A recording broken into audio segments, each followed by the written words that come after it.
Nagkakaubusan na raw ng mga bus pauwing probinsya sa ilang terminal ngayong Miyerkules Santo. Live mula sa Quezon City, may unang balita si Jomer Apresto. Jomer, anong gagawin ng bus terminal kung ganyan na nga ang sitwasyon?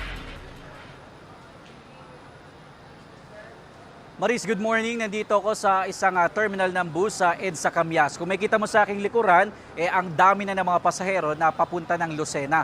Sabi ng terminal master na nakausap ko, mas madaragdagan pa raw yan sa mga susunod na oras. Madilim pa lang, ganito na karami ang mga pasahero sa iba't ibang terminal ng bus sa EDSA Cubao sa Quezon City ngayong Miyerkules Santo. Kabi-kabila ang mga pila ng mga pasahero na umaasang agad makakauwi sa kanilang mga lalawigan.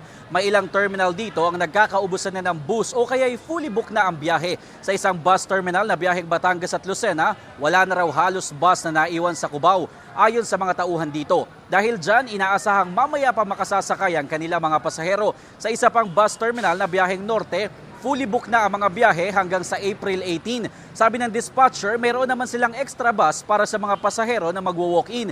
Dito naman sa isang terminal na biyahe ring Norte, napakahaba na ng pila at inaasahan na mas madaragdagan pa sa mga susunod na oras. Ang terminal naman na may biyahe papunta ng Lucena at Quezon, napakarami na mga pasahero na nag-aabang ng bus. Ang 56 years old na si Nanay Luisa, galing pa raw ng La Trinidad, Benguet at may bitbit na iba't ibang klase ng bulaklak at halaman. Ipapasalubong niya raw ito sa kanyang mga kamag-anak sa Lopez, Quezon. Alas 6 pa raw siya kagabi dumating. Ang 49 years old naman na si Jonah Malubay, nakapila na sa terminal alas 4 pa lang na madaling araw kanina. Papunta raw sila ng Lucena ng kanyang dalawang hipag.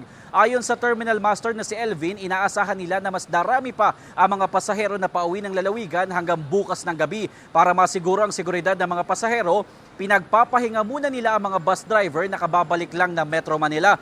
Marami na rin mga tauhan ng Quezon City Police District ang nakabantay sa iba't ibang terminal sa Cubao.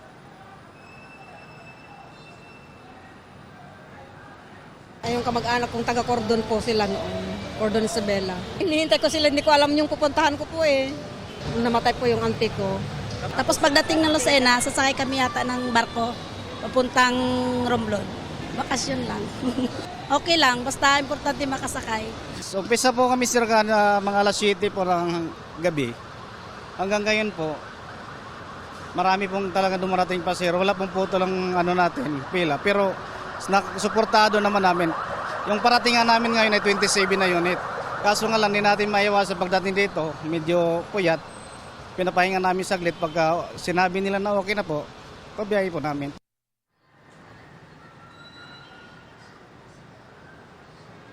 Maris, nagpaalala naman ang mga terminal dito na agahan ang pagpila para agad makakuha ng ticket. Magbaon din daw ng mahabang pasensya dahil sigurado na ang mahabang pila sa iba't ibang terminal dito sa Quezon City. At yan ang unang balita. Ako po si Jomer Apresto para sa GMA Integrated News. Gusto mo bang mauna sa mga balita?